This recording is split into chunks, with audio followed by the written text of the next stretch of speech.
अस्सलाम वालेकुम बच्चों। आज हम क्लास 5 की science book adventures in science grade 5 के लिए चैप्टर नंबर 3 निकालेंगे और उसके जो इम्पोर्टेंट पॉइंट्स हैं उनको हम वन बाय वन एक्सप्लेन करेंगे और उसको समझने की कोशिश करेंगे। चैप्टर 3 है आपका इकोसिस्टम। ठीक है, सिर्फ हम मेन पॉइंट्स जो इम्पोर्टेंट कंसेप्ट हैं वो मैं इस वीडियो में कवर करूँगी। ठीक है, what is an ecosystem? An ecosystem is composed of different habitats. अब इकोसिस्टम किसे कहते हैं? इकोसिस्टम किस चीज़ से मिलकर बनता है? इकोसिस्टम डिफरेंट हैबिटेट्स के मिलने से इकोसिस्टम बनता है। अब हैबिटेट्स क्या होते हैं? डिफरेंट हैबिटेट्स की टर्म किसके लिए यूज़ हो रही है? जैसे पॉन्ड्स, सी, रिवर, ये किन का हैबिटेट है? फ़िश और इस तरह की जो आबी जानवर हैं उनका हैबिटेट्स है। हमारा हैबिटेट क्या है? ह्यूमन बींग्स का जो जानदार हैं वो कहाँ पे रहते हैं? खुश्क जगह पे, लैंड के ऊपर। तो लैंड हमारा क्या है? हैबिटेट है। इसी तरह लॉयन, एनिमल्स जो जंगली जानवर हैं वो कहाँ पे रहते हैं? जंगल में। तो जंगल उनका क्या हुआ? हैबिटेट। तो ये जो डिफरेंट हैबिटेट हैं जैसे जंगल हो गया, ये सिटीज़ हो गए, लैंड हो गया, आपके जो रिवर हो गए, पॉन्ड्स हो गए, एयर हो गया। ठीक है, एयर में जैसे एयर तो हर जगह ही मतलब इम्पॉर्टेंट है लिविंग बींग्स के लिए, लेकिन जैसे ट्रीज़ हो गए, ट्रीज़ के ऊपर चिड़िया घोंसला बनाती है तो उसका क्या है? हैबिटेट है। तो ये जो डिफरेंट लिविंग ऑर्गेनिजम्स ने अपने रहने की जो जगह बनाई हुई है उनको हम हैबिटेट बनाते कहते हैं। और यही डिफरेंट हैबिटेट्स बहुत सारे मिलकर क्या बनाते हैं? इकोसिस्टम। यानी कि इकोसिस्टम के अंदर हमने किस चीज़ को स्टडी करना है? डिफरेंट हैबिटेट्स को। ठीक है, रहने की जगह जहाँ पे लिविंग ऑर्गेनिज्म रहते हैं। अगला पॉइंट क्या है? All living organisms react to environmental stimuli. अब साइंस में हमें वो क्या चीज़ समझा रहे हैं इकोसिस्टम चैप्टर में? जो जितने भी जानदार चीज़ें हैं वो किसी भी तरह की चेंज, हमारे आसपास जो चेंज हो रही होगी इन्वायरमेंट के अंदर, स्टिमुलाई मतलब किसी भी तरह की कोई चेंज, कोई रिस्पॉन्स, कोई एक्शन हो रहा होगा, उसको क्या करेंगे? रिएक्ट करेंगे। जैसे अगर हम किसी जगह पे बैठे हुए हैं, ठीक है, फॉर एग्ज़ाम्पल हम अ, एक खाली जगह पे बैठे हुए हैं और अचानक से अगर बारिश आनी शुरू हो जाए या तूफ़ान आ जाए, तो ये हमारे लिए एक इन्वायरमेंटल चेंज है, एक स्टिमुलाई, हमें कोई किसी चीज़ की तब्दीली महसूस हुई है, तो हम क्या उसको रिएक्ट करेंगे। हम फ़ौरन कोई ना कोई एक ऐसा एक्शन करेंगे जिससे बारिश से बचने के लिए हम फ़ौरन अम्ब्रेला यूज़ कर लेंगे या किसी सेफ़ जगह पे चले जाएँगे। तो ये क्या है? इन्वायरमेंटल स्टिमुलाई है और हर लिविंग ऑर्गेनिज़्म उस चीज़ को रिएक्ट करता है। ठीक है, urbanisation and population growth are serious threat to habitats of ecosystem.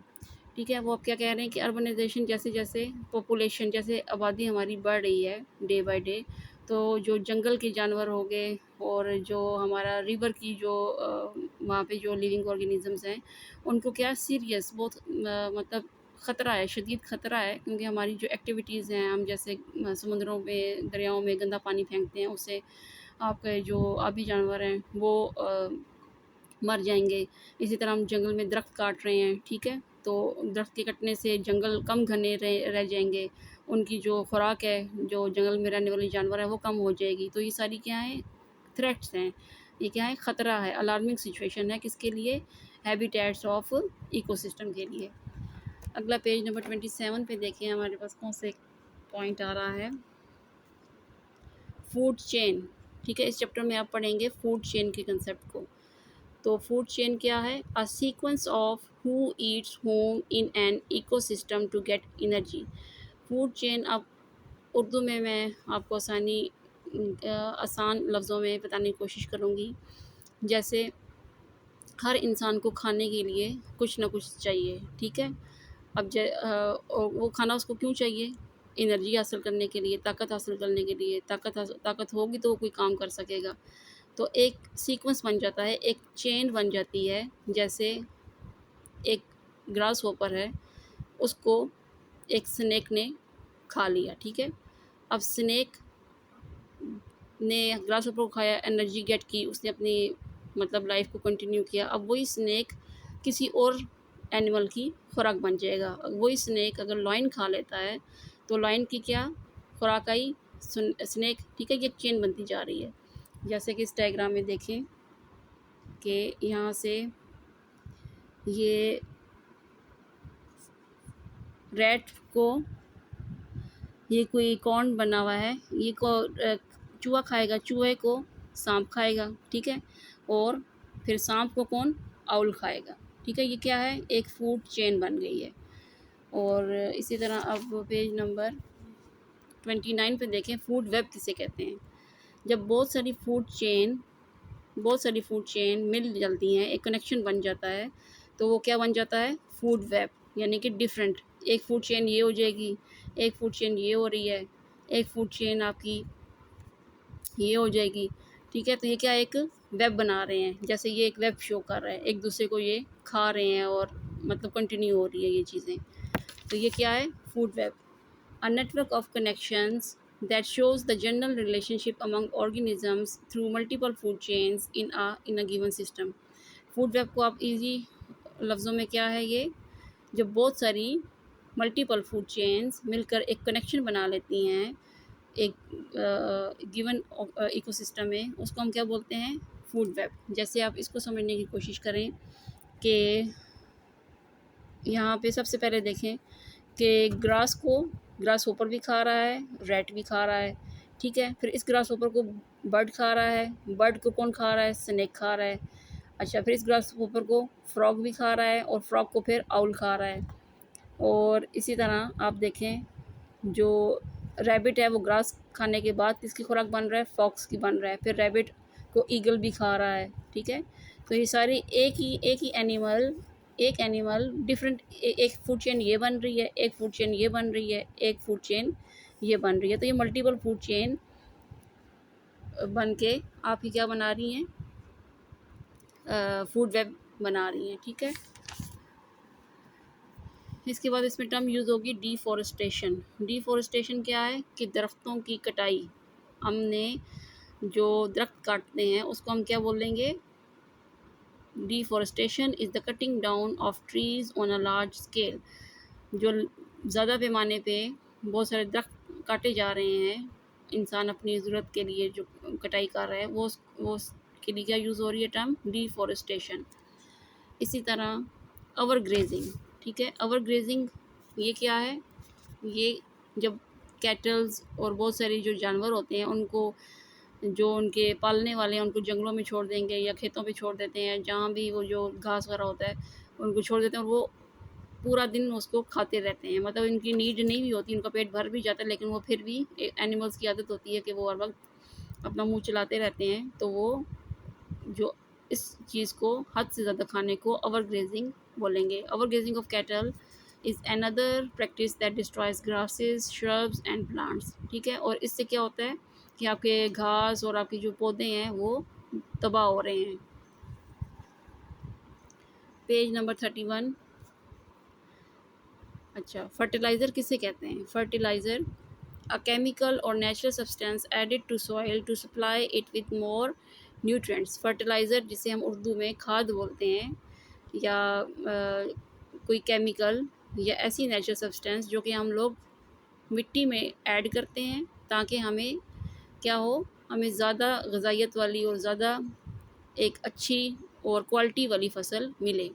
तो वो क्या है, फर्टिलाइज़र है, ठीक है। Over hunting, hunting in excess, हद से ज़्यादा हंटिंग। ओवर का मतलब हद से ज़्यादा गुजर जाना, हंटिंग शिकार करना। ओवर हंटिंग मतलब hunting in excess that causes a great decrease in the population of an animal. जैसे कुछ लोगों को हंटिंग का शौक़ होता है, हॉबी होती है उनकी, तो जब हद से ज़्यादा लोग हंटिंग करेंगे एनिमल्स की, तो इकोसिस्टम में जो डिफरेंट हैबिटेट्स हैं वो डिस्टर्ब होंगे, एनिमल्स कम हो जाएंगे। यानी कि अगर एक एनिमल किसी की खुराक था और वो उसको किसी इंसान ने किल कर दिया, हंट कर लिया, तो वो तो उसकी खुराक मतलब ख़त्म होगी ना उस जानवर की। तो ये क्या है, वो भी क्या कर रहे हैं, आबादी, जानवरों की आबादी कम हो रही है ओवर हंटिंग की वजह से। ओवर फिशिंग, इसी तरह हद से ज़्यादा मछलियाँ पकड़ना, ठीक है। ये भी कुछ लोगों की हॉबी होती है, या बिज़नेस भी है, ठीक है। तो ये भी, इससे भी आपकी नंबर ऑफ़ फ़िशेज़ जो रिवर्स में है, सी में है, वो भी कम हो रही हैं। फ़ैमीन, ये क्या है, मतलब खुराक की स्कैर्सिटी, एक मतलब किल्लत, कम होना खाने का, ठीक है। ड्रॉट, ड्रॉट कौन सी कंडीशन है, DROUGHT, ड्रॉट यानी कि पानी की शदीद कमी होना, because of no rain for a long time, लंबे अरसे के लिए जब बारिश नहीं होती तो ज़मीन पर पानी की कमी हो जाती है, और इस सूरत हाल को क्या बोलते हैं, ड्राउट। अच्छा जी, अब आप आ जाएं पेज नंबर,